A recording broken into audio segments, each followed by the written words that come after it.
Más que un lugar, somos una familia. Te invitamos a ser parte de lo que Dios está haciendo aquí en Centro Internacional Aliento. Sí, muy bien. Bueno, la verdad que es una tarde tremenda. Seguimos celebrando, ¿sí o no? Estamos contentos por todo lo que el Señor ha hecho, por lo que está haciendo y por lo que va a hacer. Y en esta preciosa tarde tenemos el privilegio, el pastor David, el pastor Israel y un servidor de compartir la palabra del Señor. Y vamos a comenzar una nueva serie que está enfocada en las relaciones. Le hemos puesto como título Relaciones Saludables. ¿Cuánto creen que es importante tener buenas relaciones? No. Y lo opuesto a relaciones saludables serían relaciones peligrosas, ¿no?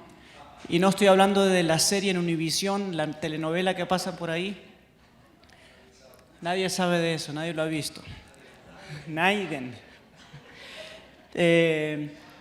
Y anoté algunas cositas sobre las relaciones peligrosas. Son aquellas relaciones conflictivas, buscan violar los valores, la moral y los principios, se enfocan en la necesidad emocional de la persona, son relaciones egoístas, terminan destruyendo la identidad de un individuo. Y qué tremendo es el poder que hay en una relación que puede desvirtuar totalmente el propósito de una persona en la vida. Por eso hemos visto la necesidad de enfocarnos en este tema. En mi experiencia como hijo, me acuerdo cuando volvía de la escuela a casa y de repente se me salía una palabra o hacía un cierto comentario, la reacción de mi mamá es: ¿con quién te estás juntando? ¿De dónde aprendiste eso? ¿Quién te dijo eso? O por el lado positivo, wow, ¿de dónde sacaste eso? O no lo aprendiste de mí, eso es de tu papá. También, ¿no? ¿Verdad? Exacto. Eso nunca me lo escuchaste a mí, es verdad.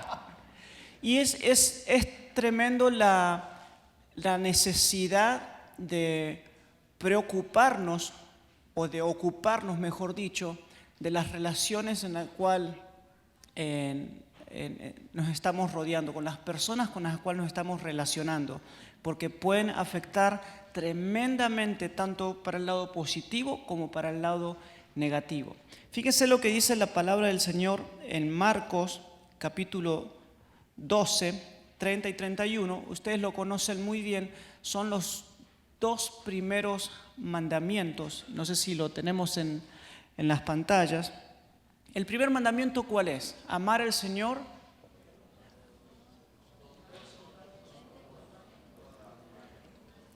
En otras palabras, que todo lo que somos, todo nuestro ser, ame al Señor, le sirva al Señor. Y el segundo mandamiento dice que es semejante, que es parecido al primer mandamiento. ¿Y cuál es el segundo mandamiento? Amar a mi prójimo como me amo a mí mismo.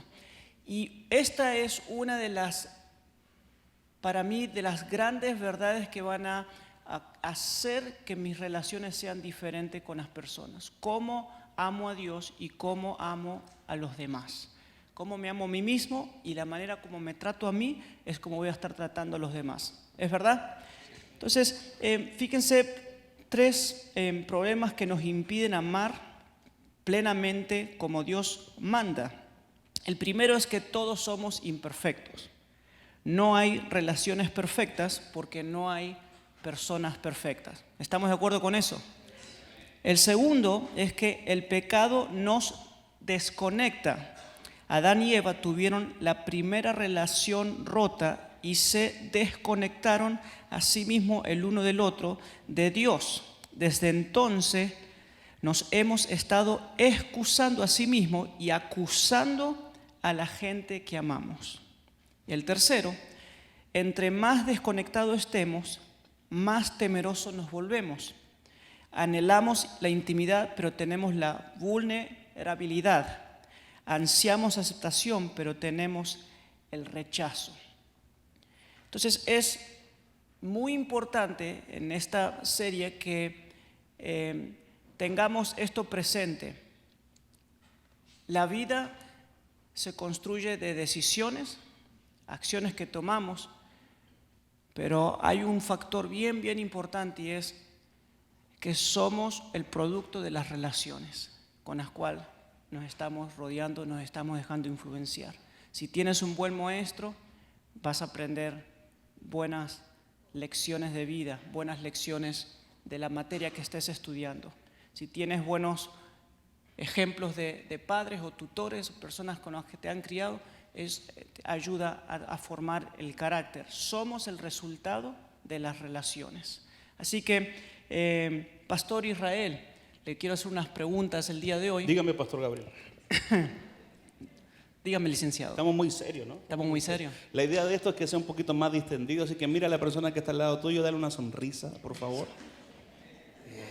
Eso. Dile qué lindo te ves hoy. Muy bien, ahí sí estamos.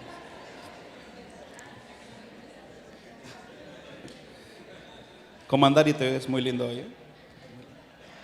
Yo me quería portar bien, pero veo que el Pastor Israel me está forzando que me vaya para el otro lado. Pero eso es saludable. Es saludable. Sí. Es bueno una relación, ¿no? Hoy cuando estábamos repasando las notas con el Pastor Israel y el Pastor David, fuimos a comer y la comida siempre alegra el ambiente, si la comida está buena, ¿no? Amén.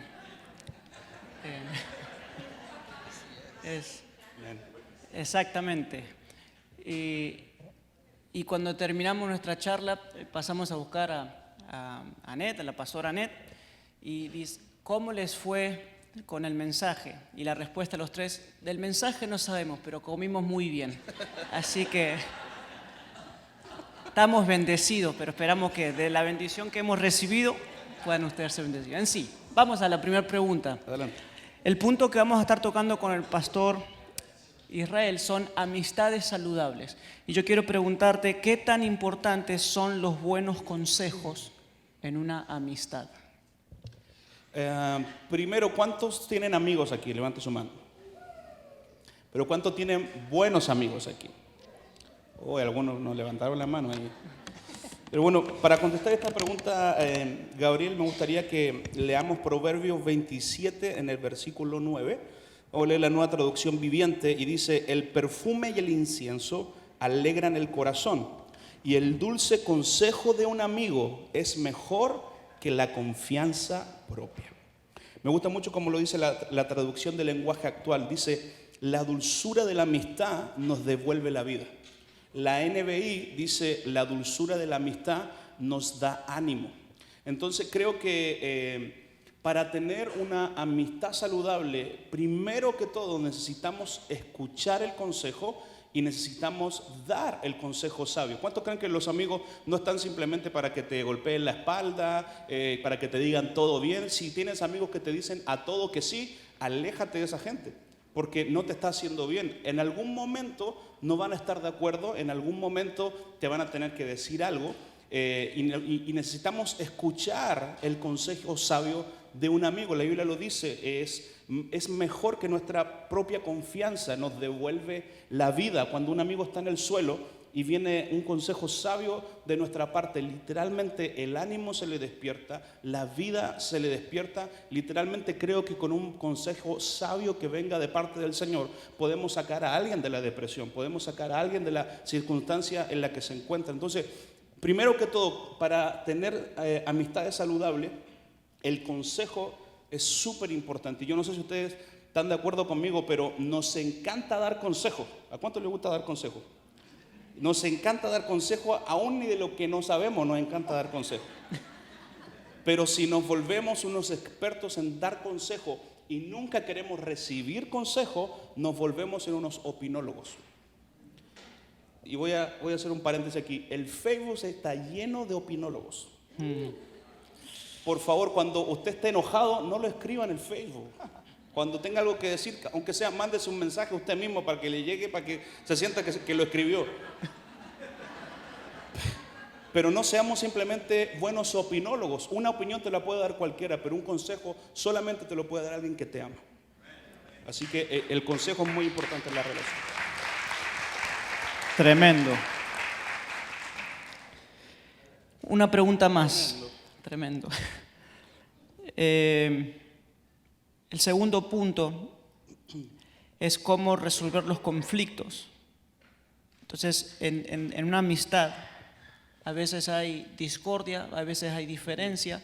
Ya hablamos que no tenemos que opinar igual en un punto. Ya sabemos que somos imperfectos, por eso las relaciones no son perfectas. ¿Cómo resolvemos los conflictos en una amistad? Proverbios 16:28 dice: el alborotador siembra conflictos, el chisme separa a los mejores amigos. Si usted está en una relación que simplemente se dedican a hablar mal de otra persona, cuando esa persona se vaya de su presencia va a hablar mal de usted también. Entonces necesitamos escoger bien a nuestros amigos, y en cada relación vamos a tener conflictos. Hay relaciones que son conflictivas, pero en una relación normal de amistad vamos a tener conflicto. Y lo más importante para resolver conflictos es enfrentar el conflicto. Cuando uno se molesta con alguien o cuando alguien nos hace algo y nos ofendemos, lo primero que tendemos a hacer es a escapar del problema.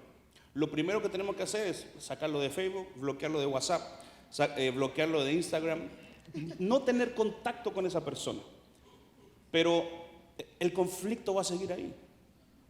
Necesitamos enfrentar el conflicto. Somos personas que tenemos juicio, somos personas grandes que podemos charlar las cosas, resolver nuestras diferencias de opinión y poder avanzar en esta vida. Si nosotros vivimos nuestra vida ofendido, va a crear en nosotros frustración, y frustración en cada relación que vamos a tener. En Proverbios 18:19 dice: un amigo ofendido es más difícil de recuperar que una ciudad fortificada. Las disputas separan a los amigos como un portón cerrado con rejas. ¿Quién de los que está aquí no ha tenido algún conflicto alguna vez con algún amigo? Sea sincero. Yo levanto los pies también porque tenemos que ser sinceros en este tema. Hay muchas veces que aún tenemos conflictos con familiares y pasan años y años sin resolver un conflicto, sin decirse las cosas, y en algún momento explotamos. No, es que tú hace 5 años me hiciste esto, hace 4. Mi hermano, si podemos depositar un consejo sobre su vida, y si usted puede recibir un consejo de parte de Dios hoy, es: resuelva los conflictos. Enfrente los problemas. No deje pasar para mañana lo que pueda hacer hoy. Aún la Biblia dice, si alguien tiene problema con su hermano, antes de dar la ofrenda, vaya y reconcíliese con su hermano y dé una ofrenda, porque a Dios no le gusta que estemos en conflicto. A Dios no le gusta que estemos siempre chocando. Lo que Dios quiere es que podamos avanzar, seguir, resolver los conflictos, y que esa ofenda no se puedan transformar en raíces de amargura y que sean trampa para nuestra vida. Si usted vive ofendido con alguien, va a vivir cargado toda su vida. Yo no sé si ha pasado alguna vez. Yo alguna vez tuve un conflicto con alguien que me hizo algo. Yo la veía a esa persona y se me revolvía el estómago. La entraba y hijo de Dios, bendice. Gracias a Dios que me perdonaste, Pastor Israel.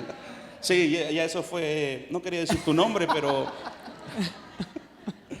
no, eso pasó en Chile. Lo de él es otra. Otro mensaje podemos hablar del otro. En Chilis, pasó en Chilis, no. La clave es enfrentar el conflicto. Siempre tenemos un conflicto con alguien y nuestra tendencia es escapar, pero nosotros en Cristo tenemos la capacidad de resolver las cosas. Mi hermano, lo que al diablo le toma una vida destruir, al Señor le toma una reunión como esta restaurar. Amén. Así que nunca es tarde para resolver y restaurar una amistad.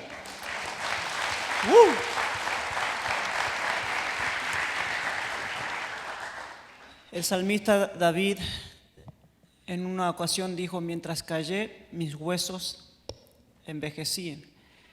Y habla de no confesar el pecado. Y una de las cosas que nos secan es justamente guardar amargura. Es parte del pecado. Todo pecado, ¿qué es? Todo lo que va en contra de la voluntad y el diseño de Dios. Y el enojo, la amargura, la tristeza, todo eso no viene de Dios. Entonces, cuando uno no resuelve esas cosas, lo dañan internamente hasta el punto que después ya no puede relacionarse con otros. Y una clave importante en esta charla que estamos teniendo es que si estás pasando por un buen tiempo, por un tiempo de salud emocional, te puedes convertir en una persona que puede ser un mediador entre otros dos que no pueden resolver un conflicto. Y justamente a Jesús se le llama que es el buen amigo, el fiel amigo, porque Jesús es quien reconcilia al hombre con Dios. Y es tan importante que te puedas convertir en una persona que puedas hacer un puente para cuando hay dos que no se pueden poner de acuerdo, que puedas hacer ese puente de reconciliación. Déjate usar por Dios para que si en tu casa mamá con hijos, papá y mamá, con el abuelo, con el tío, con alguna persona, en el ejemplo que daba Israel, hay distinción, hay enojo, hay amargura. Déjate usar por Dios para hacer ese puente de reconciliación entre ellos. Amén. La tercera pregunta: ¿cómo elegir las amistades? Por ahí dicen que un amigo es el hermano que uno puede elegir. Porque a su hermano usted no lo eligió, ¿verdad? Nos tocó nomás el hermano que nos tocó. Y algunos tuvieron buenas experiencias y otros lamentablemente tienen malas experiencias. Proverbios 13:20, la Nueva Traducción Viviente, dice: camina con sabios y te harás sabio. Júntate con necios y te meterás en dificultades. De acuerdo a la gente que nos rodeamos, es la dimensión de nuestra esfera de influencia y hacia dónde vamos a llegar. Si quieres ser sabio, júntate con sabios. La Reina Valera es fuerte, dice: el que anda con sabios, sabio será; el que anda con necios será quebrantado. Va a salir trasquilado, va a salir herido.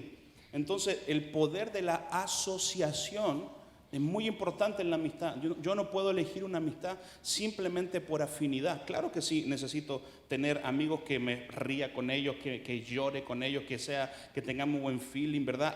Hay gente que nos cae súper bien, que nos hace reír, pero no nos hace bien juntarnos con ellos. Necesitamos elegir nuestras amistades basándonos en el propósito de Dios para nuestra vida. Y tomar un tiempo y ver si las amistades que estoy teniendo me están edificando o me están haciendo retroceder. La Biblia dice: no te conviertas tú a ellos, sino que ellos se conviertan a ti, ¿verdad? Y creo que no es el tema, pero creo que se vale tener amigos que no son cristianos si nosotros tenemos la capacidad de influenciarlos a ellos para el bien. Pero si tus amigos que no conocen al Señor, si el compadre o la comadre de años que hacías barbaridades con ellos, te sigues juntando con ellos y te van a jalar al pecado, no te juntes con ellos. O sea, si el gato pasa por la carnicería, le van a dar ganas de comer carne, ¿verdad? Si el alcohólico pasa por afuera de una botillería, obviamente va a caer y va a caer en la tentación. Entonces, nuestras amistades, ¿cómo las podemos elegir? Es que las elijamos no solamente por afinidad, sino que las elijamos por propósito. ¿Cuántos creen que cada uno de nosotros tiene un propósito claro y específico? Hacia dónde vamos, ¿verdad? Necesitamos saber hacia dónde vamos, y de acuerdo a eso necesitamos escoger nuestras amistades. Hay amistades que son conexiones divinas, que dices: yo tengo amigos que yo sé que solamente Dios nos conectó. Y no sé si le ha pasado, pero hay gente que a veces conocemos a gente y dice: parece que te conozco de toda la vida. ¿A cuánto le ha pasado así? Son conexiones divinas, son gente que Dios te está conectando. Pero si hay amistades que solamente no las dejas porque le tienes afecto y le tienes cariño, si esas amistades te llevan a pecar, te llevan a hacer cosas que no corresponden al Señor, es mucho mejor desecharlas y enfocarte y cuidar las amistades que te van a edificar y que te van a hacer de bendición. Tremendo, tremendo. Hace unos años me dieron este consejo en cómo tomar decisiones y cómo construir en el futuro y están metidos en mi corazón, en mi mente. El primero es una apertura genuina a la palabra de Dios, pasión por la palabra de Dios. La segunda es una apertura a la voz del Espíritu Santo, dejarse guiar por el Espíritu Santo. Y el tercero es rodearse de relaciones sanas. Las relaciones son un regalo de Dios que te ayudan a tomar decisiones cuando estás en momentos de duda, en momentos de dolor, en momentos a veces de incertidumbre.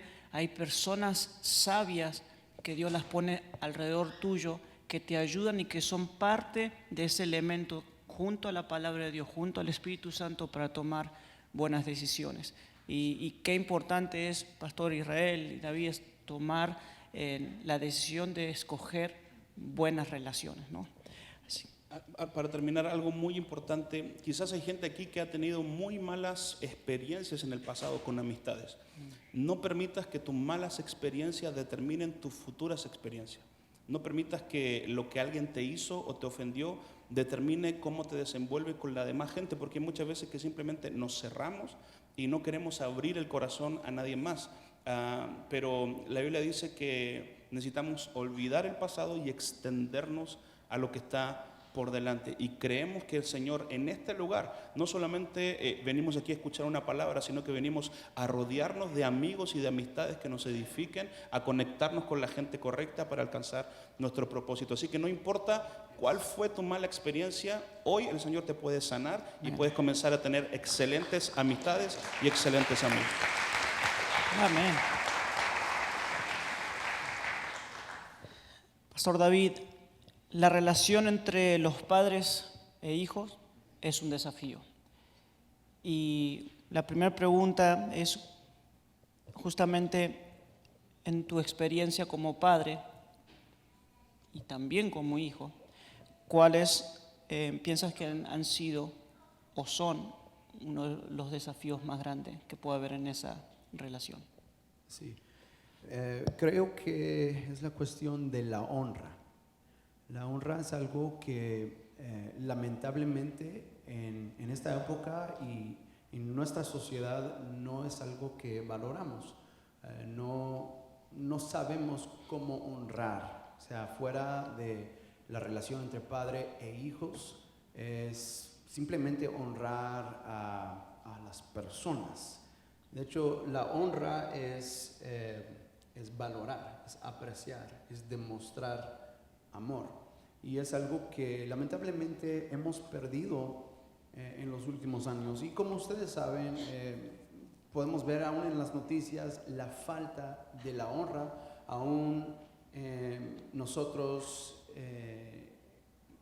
para las autoridades, lo que vemos, la gente que enfrentan a la policía, la gente que están ofendidos todo el tiempo y dicen, él no es mi presidente, y bueno, de hecho hay una falta de honra. Entonces, y eso es algo que creo que es a sensitive topic, ¿no? Pero hemos perdido. De hecho, yo por ejemplo, aquí creo que no forzamos a nadie a llamarnos pastor. O sea, si tú vienes conmigo y dices, hola David, ¿cómo estás? No, dices, pastor.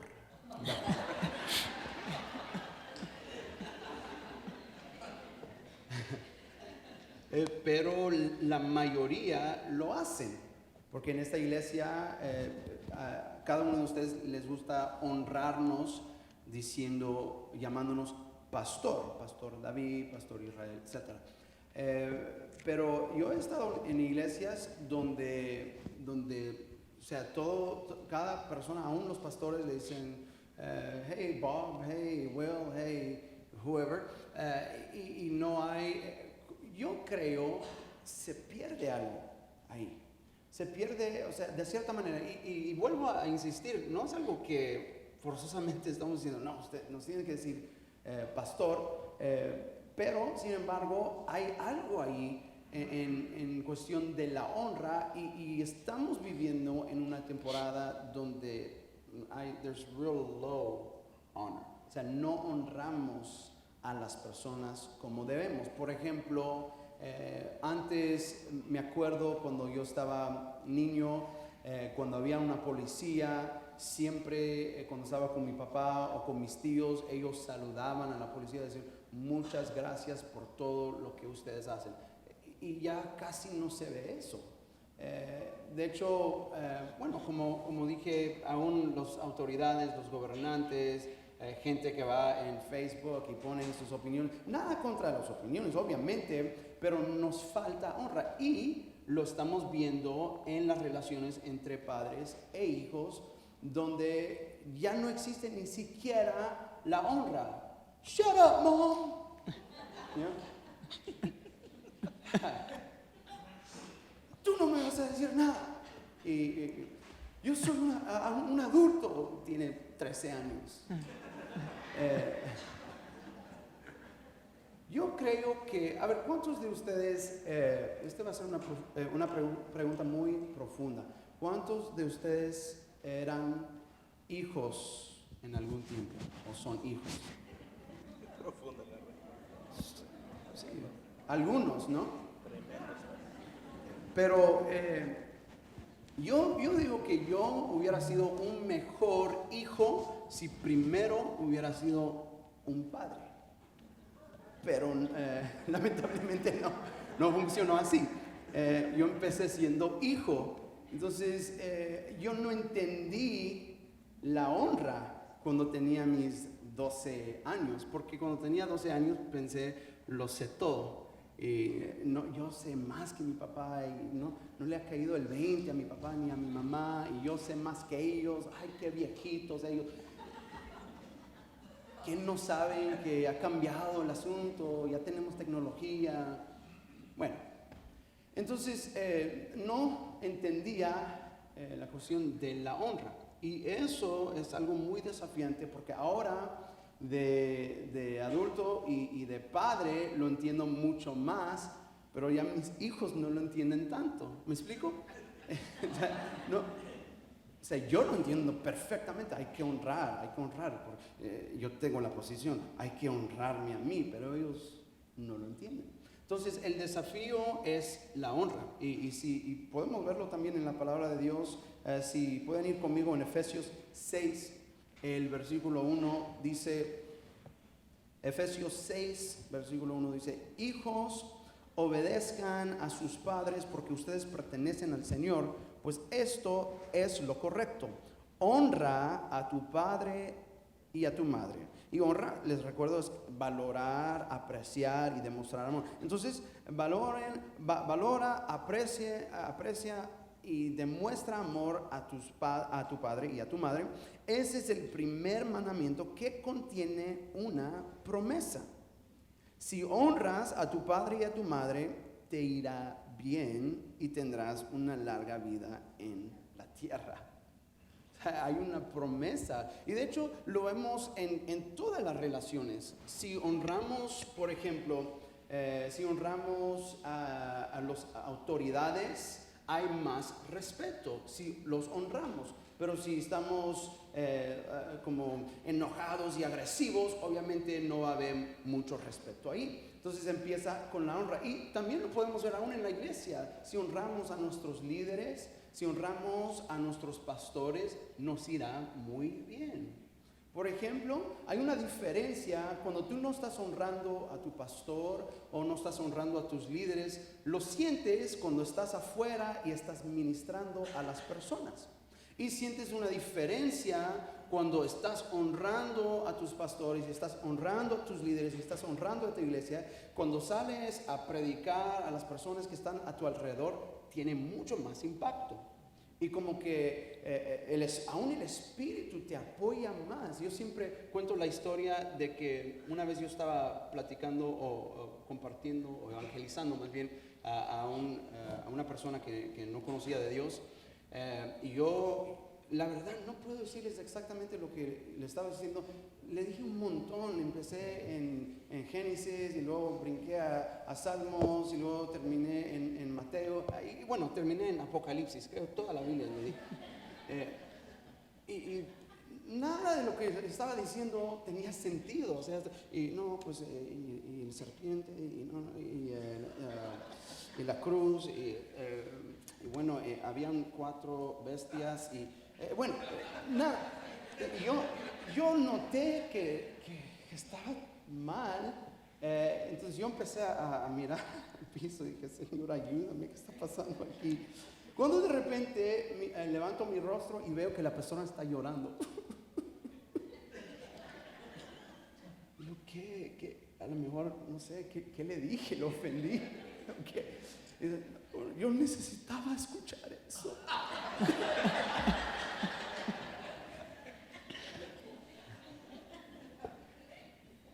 Pero, ¿sabes por qué dice la palabra de Dios que te irá muy bien? Es porque cuando honras a tus padres y cuando honras a las personas que están en autoridad sobre ti, estás bajo la cobertura y la protección de ellos. Y ahí está la bendición. Por eso te va muy bien.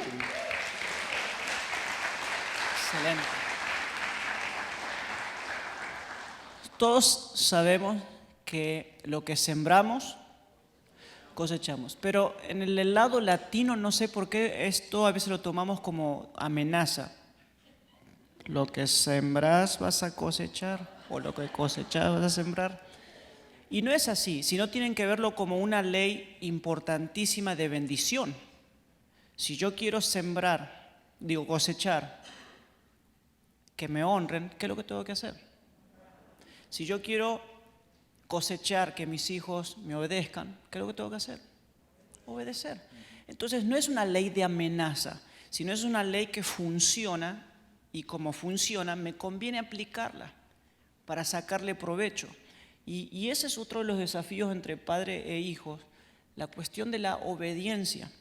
Y yo sé que los más jóvenes están en sus clases, pero para aquellos que nos están viendo por internet y los que están presentes, les conviene obedecer a sus papás.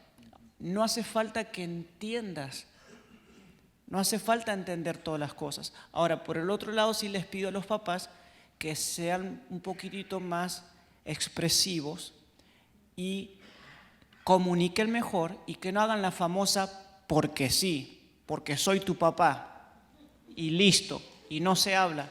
Porque a veces uno tiene preguntas, y más cuando es adolescente. Yo era el famoso ¿y por qué? A mi papá le molestaba muchísimo que yo no me conformaba con las respuestas que me daba. Yo necesitaba que me profundice en la respuesta. ¿Puedo ir a jugar? No. ¿Por qué? ¿Por qué no? ¿Por qué no? Porque soy tu papá, listo. Y eso para mí no era suficiente. Está lloviendo, me voy a enfermar, ¿por qué no?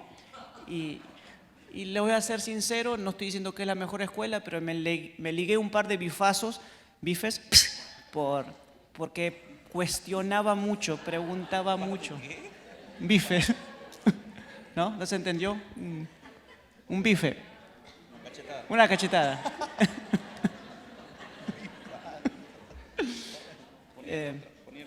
Bueno, no sé. Porque no había una buena comunicación, pero la clave en esto en sí era que de mi parte me costaba mucho sujetarme y obedecer. La obediencia a Dios, la obediencia a nuestros líderes, la obediencia, hijos, a papá, es bendición. Lo que siembro, ¿voy a qué? A cosechar. Entonces, una pregunta más y vamos cerrando. ¿Nos puedes compartir algunos consejos prácticos como padres en cómo contribuir para tener una mejor relación entre padres e hijos? Sí, claro. Bueno, obviamente no termina ahí, ¿sí? Como hijos tenemos que honrar a nuestros padres y nuestros hijos deben honrarnos a nosotros, pero también como padres nos toca una responsabilidad muy importante. Y vamos a seguir leyendo en Efesios 6, el versículo 4. Ahora dice, o sea, los padres estaban muy confortables hasta que Pablo dijo esto. Padres, no hagan enojar a sus hijos con la forma en que los tratan. Más bien, críenlos con la disciplina e instrucción que proviene del Señor. Ahora, cuando creo que la Reina Valera dice provocar a la ira, ¿no?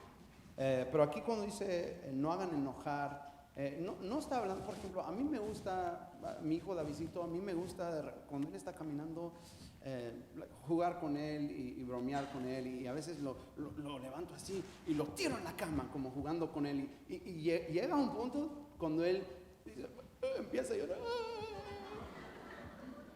y ya me pasé, pero yo creo que es el trabajo de todos los padres hacer eso, ¿no?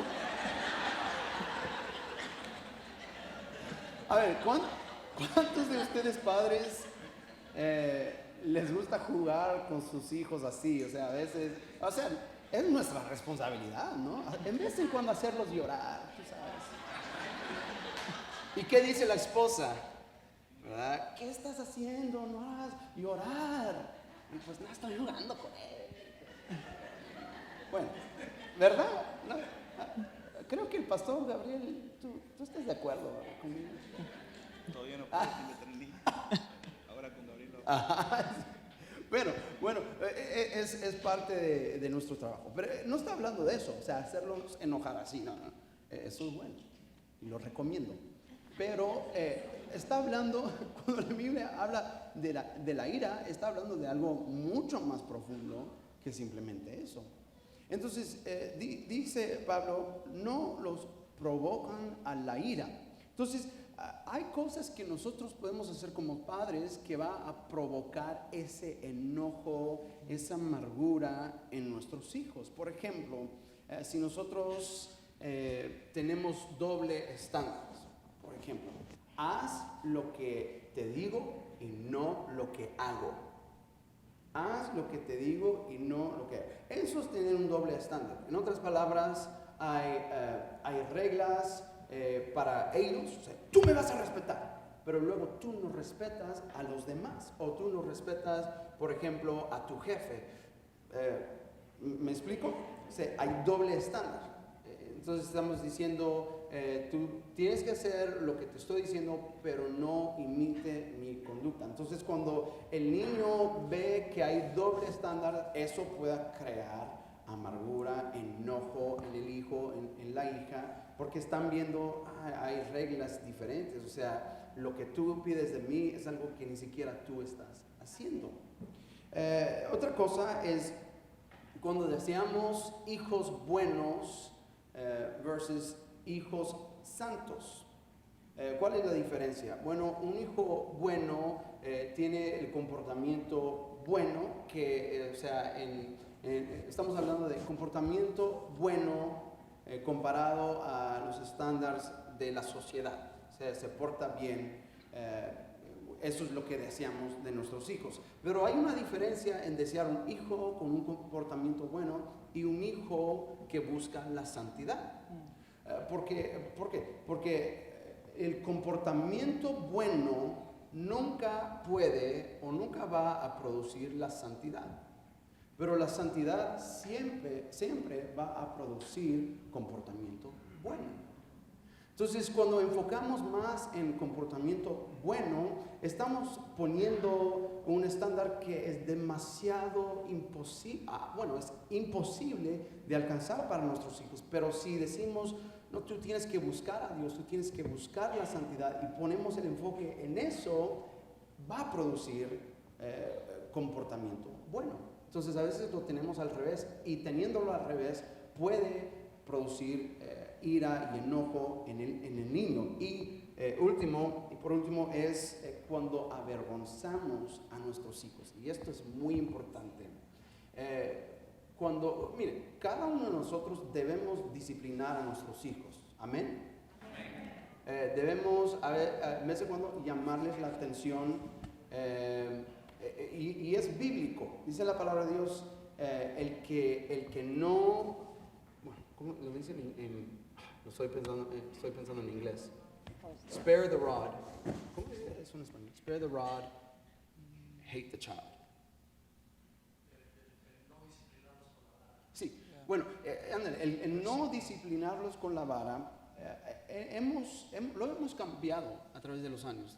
Decimos, bueno, en inglés sería, traducirlo literalmente sería, si no le das con la vara a tu hijo, lo vas a chiflar. Lo hemos aprendido de esa manera, pero en realidad en Proverbios dice que si no disciplinas, corriges con la vara a tu hijo, lo odias. Y lo hemos perdido. We've lost it.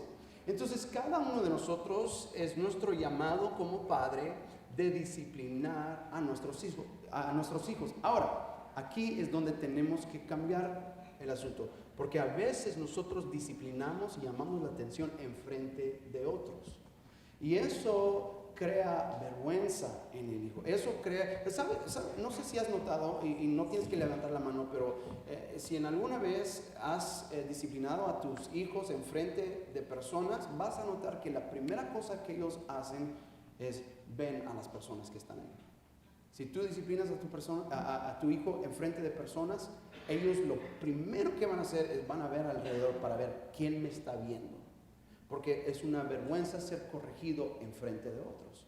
Lo que tenemos que hacer es llevarlos a otra parte, llevarlos al famoso baño, ¿verdad? Te voy a llevar.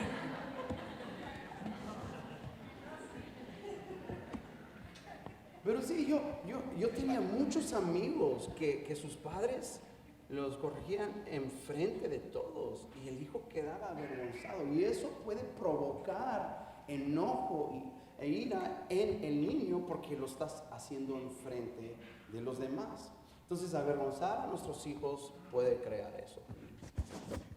Wow, tremendo.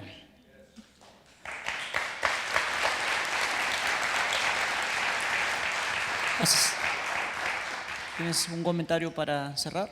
La Biblia dice, instruye al niño en su camino y cuando sea viejo no se extraviará, ¿verdad? Creo que nuestra función como padres es presentarle, ¿verdad?, el camino de salvación, introducirlos a la presencia de Dios, introducirlo a la verdad de Cristo. Y ya si cuando ellos sean adultos se quieren salir es su problema, pero nuestra función hoy es meterlo a la presencia de Dios, es introducirlos. Y como bien decía David, o sea, ellos no van a hacer nada que no nos vean hacer a nosotros.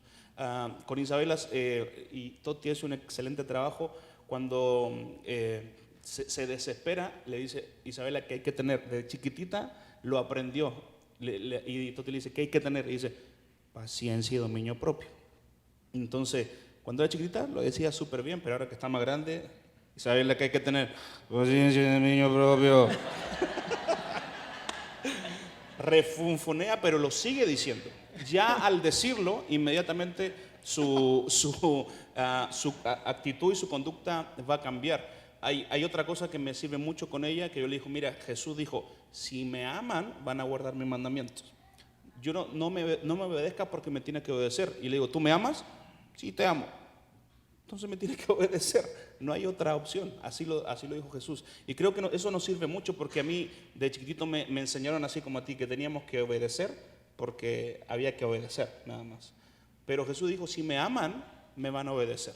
La obediencia impuesta es una tortura para cualquier persona, pero cuando viene de la realidad o de la revelación del amor de Cristo Jesús en nosotros, es un deleite obedecer al Señor, es un deleite. Tus hijos se van a deleitar obedeciéndolos si los enseñamos que nos tienen que amar primero, amar al Señor, y creemos en el nombre de Jesús que cuando sean viejos nunca se van a apartar del camino. Excelente.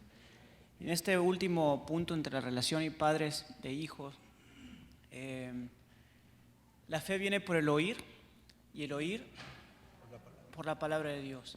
La palabra de Dios vivifica, la palabra de Dios instruye, la palabra de Dios es el mapa de vida, la palabra de Dios alimenta.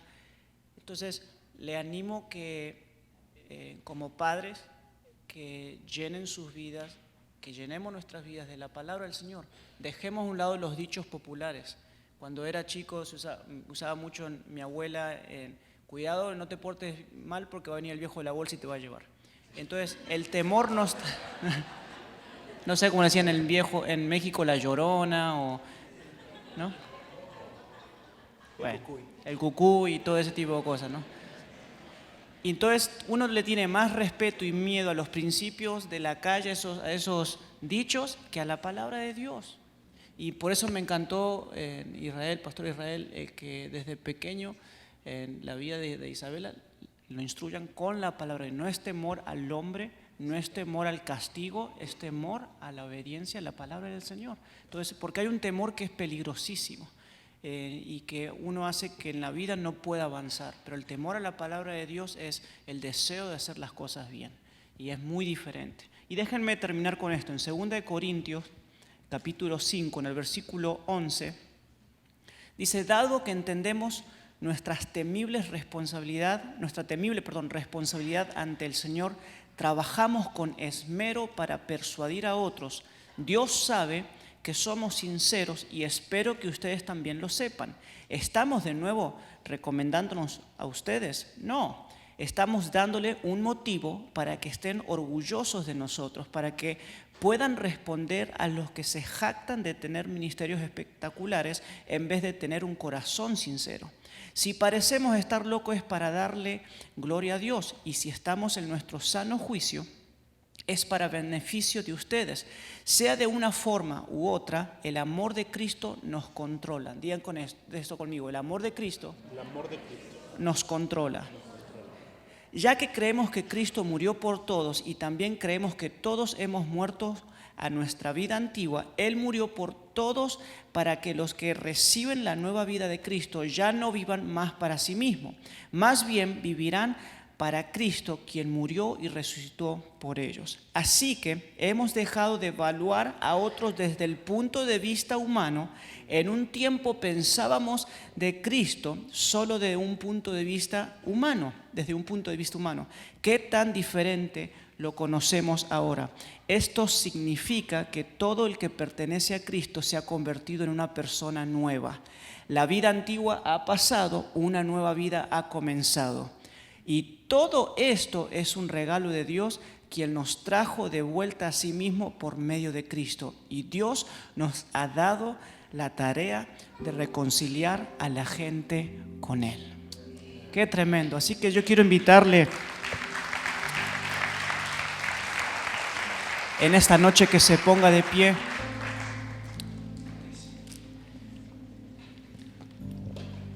Si no es la primera vez que estás en este lugar o es la primera vez que escuchas una charla como esta, queremos animarte a que, así como nos has escuchado, es que también puedas abrir tu corazón al mensaje de Cristo. Cristo es un amigo fiel. Cristo no es un amigo de doble ánimo. Cristo es el Hijo de Dios que murió para que tú y yo podamos ser perdonados nuestros pecados y para que podamos tener vida en abundancia. Así que en esta noche yo quiero que todos levantemos nuestras manos y repitan después de mí: Señor Jesús, te doy gracias por el sacrificio en la cruz del Calvario. Borraste mis pecados, limpiaste mi corazón, y gracias a ese sacrificio ahora soy una nueva persona. En este momento te pido que ordenes mi casa, ordenes todo mi exterior y que purifiques mi interior y que me ayudes a caminar honradamente, en obediencia. Ayúdame a ser una persona de influencia para construir relaciones sanas. Gracias, Jesús, por ser tan bueno conmigo. Y todos decimos amén.